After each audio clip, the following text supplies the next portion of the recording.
एक समय की बात है, हिमालय की वादियों में बसा स्वर्णपुर नाम का एक बहुत ही सुंदर और समृद्ध राज्य था।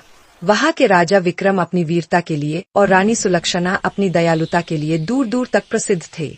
उनकी एक इकलौती पुत्री थी, राजकुमारी अन्या। राजकुमारी की अनोखी पसंद अन्या अन्य राजकुमारियों से काफी अलग थी। उसे महल के रेशमी कपड़ों और गहनों से ज्यादा लगाव नहीं था। उसे पसंद था घोड़ों की सवारी करना, तलवारबाजी सीखना और राज्य के घने जंगलों में घूमना।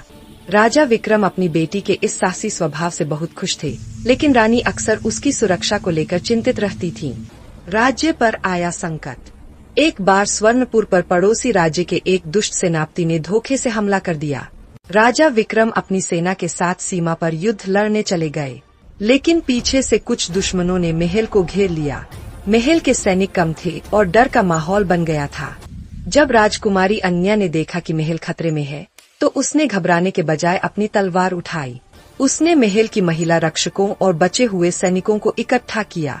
उसने रानी सुलक्षणा से कहा, माँ, पिताजी ने मुझे सिखाया है कि केवल मुकुट पहनना ही राजधर्म नहीं है, अपने लोगों की रक्षा करना असली राजधर्म है।